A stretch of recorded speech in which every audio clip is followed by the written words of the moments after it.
इन्हें मैं क्या कहूँ मुझे खुद समझ नहीं आता, क्योंकि जितनी इनकी आवाज़ में तैयारी है उतना ही इनकी आवाज़ में एक आत्मीयता है। और ये जब आवाज़ इनकी स्वर जब गूंजते हैं तब लगता है कि कोई अलग सा आध्यात्मिक माहौल बन गया है। पद्म भूषण आदरणीय गिरिजा देवी जी, जोरदार तालियां।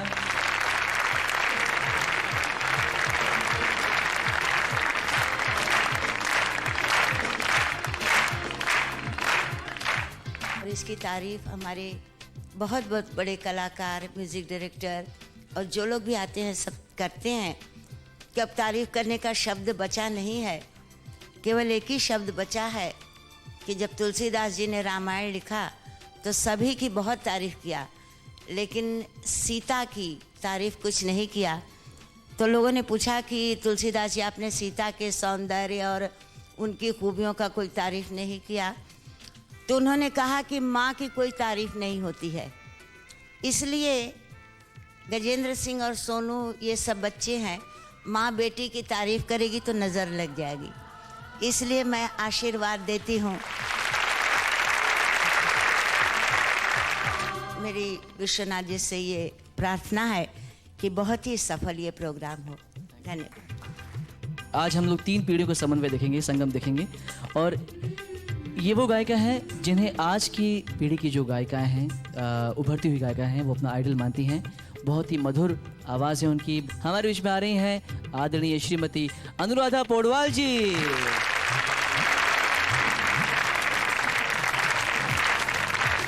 मुझे बहुत नाज है अपने इस छोटे भाई पे जिसने दुनिया में नाम किया है। आइए अब मैं आपको एक पीढ़ी और थोड़ा आगे ले जाता हूँ। बहुत ही कम समय में इन्होंने जो इज्जत, सबसे पहली बात इज्जत, नाम तो बहुत कमाते हैं पर इज्जत कमाई है। आ रहे हैं हमारे बीच में बहुत ही टैलेंटेड संगीतकार श्री विशाल भारद्वाज जी। सीनियर लोग हैं मेरे सामने। के बाद आयो रे। जगमोहन जी के सपन जी यहाँ पे मौजूद हैं, जोरदार तालियों के लिए। नुसरत अली खान साहब, स्वर्गीय खान साहब जो आज हमारे बीच में नहीं हैं, वो जब गाते थे तो बहुत ऊंची आवाज़ में गाते थे और उनका सरगमों का रियाज बहुत तेज़ था, उनकी ज़ुबान बहुत तेज़ चलती थी। तो जब भी वो कोई ट्यून बनाते थे वो शायद भूल जाते थे कि ये गाना कोई आम सिंगर गाएगा। वो इतनी फास्ट उसके बोल डालते थे, कोई आए कोई बोले मेरे मेरे चिड़िया, भूल इतने फास्ट उसके वर्ड जाते हैं। ऐसी एक फिल्म में मेरा, उसी फिल्म में मेरा भी गाना था। कभी मैं कहूँ ज़रा सुन तो लो, कभी तुम कहो अब कह भी दो, कभी मैं कहूँ तुम्हें नाज़नी, कभी तुम कहो मुझे हमनशी, कभी मैं कहूँ सुनो मैं जबी, नहीं तुमने मुझको चैन कही, फिर तुम कहो तुम्हें है ये, फिर मैं कहूँ कि मुझे प्यार है तुमसे। क्योंकि वो खुद तो आसानी से कर जाते थे, फंसते हम लोग थे। सपन जगमोहन जी के, जगमोहन जी एक बार जोरदार ताली इनके लिए। सारेगामा नर्सिंग डेकोरेशन कर रहा है और ये अभी आपका लंदन का प्रोग्राम देखा।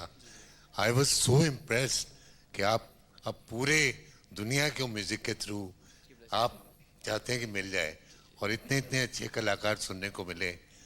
I wish all the TV Saregama unit and especially the director Gajendra Singh and my sweet little boy Sonu Nigam। कि आपकी थोड़ा सा तबीयत थोड़ी नासाज थी, लेकिन सभी दर्शकों की इच्छा है, मेरी भी इच्छा है और आपा जी की भी इच्छा है कि आप थोड़ा सा लाइन गाएंगे तो हम आपको साथ दे देंगे। पहले कभी न हमने कहा लो आज सनम ये कहते हैं, पहले कभी न हमने कहा लो आज सनम ये कहते हैं, हम आपके दिल में रहते हैं, हम आपके दिल में रहते हैं, हम आपके दिल में रहते हैं, हम आपके दिल में रहते हैं, हम आपके दिल में रहते हैं, हम आपके दिल में रहते हैं, हम आपके दिल में रहते हैं, हम आपके दिल में रहते हैं। Thank you very much, thanks a lot. इसी के साथ आपका प्रोग्राम यहीं पर समाप्त होता है। अगले सप्ताह फिर से मिलेंगे एक और मेगा सेमीफाइनल के एपिसोड में। तब तक के लिए गुड बाय। खुली जो आँख तो, खुली जो आँख तो वो था न वो ज़माना था।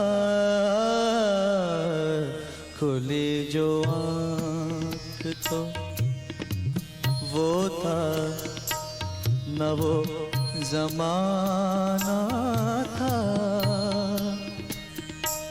दहकती आग थी, तन्हाई थी, फसाना था।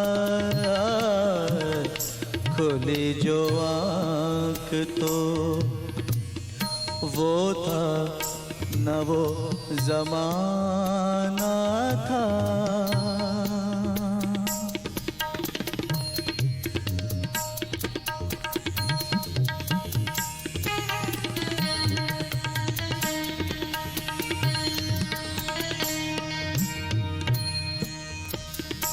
गमों ने बांट लिया है मुझे,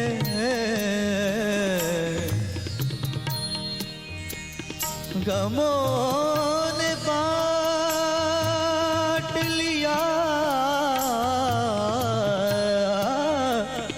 गमों ने बांट लिया है मुझे यूं आपस में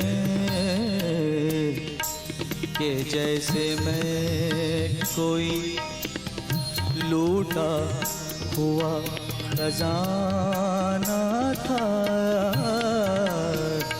कि जैसे मैं कोई लूटा हुआ खजाना था। दहकती आग थी, दहकती आग थी, तन्हाई थी, फसाना था। खुली जो आँख तो वो था न वो ज़माना था। खुली जो गिरिजा देवी जी, आपकी आवाज़ में शास्त्रीय संगीत के साथ साथ जो लोक गीतों की जो छटा है, जो आप मिट्टी की खुशबू जिसे असली कह सकते हैं, तो ये सब आपने कहाँ से प्राप्त किया? मेरा जन्म बनारस में हुआ है, तो गांव से रिश्ता होने की वजह से मैं गांव के गीतों को बचपन से ही सुनती थी।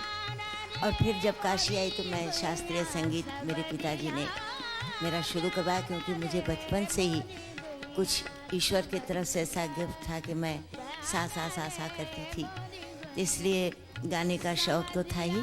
हम लोगों का एक माहौल होता है, जब शादी होती है तो शादी के गाने होते हैं, बच्चे होते हैं तो बच्चे के गाने होते हैं। तो ढोलक बजा करके मुझे भी बड़ा शौक़ था इन सब चीज़ों का सुनने का और सीखने का।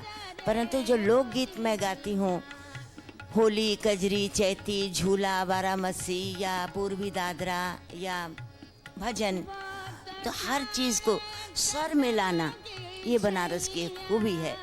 तो ये चीज़ सीखते सीखते मैं ये लोकगीत से भी मुझे बहुत ज़्यादा प्यार है, इसलिए कि हमारे संगीत की वो धरोहर जिसने कि जिंदा रखा है हमारे शास्त्रीय संगीत को, उसको कैसे भुलाया जा सकता है। हमें बच्चों से एक बात ज़रूर कह देना है कि जवानी में हर लोग खूबसूरत लगते हैं, लेकिन इस जवानी को कायम रखने के लिए मुझे ऐसा कुछ करना चाहिए कि बुढ़ापे में भी खूबसूरत लगे। ये नहीं कि आज आवाज़ अच्छी है तो मैं बहुत तार सब तक छू आई हूँ और कल दिन मैं सा के ऊपर रे भी नहीं जा सकी।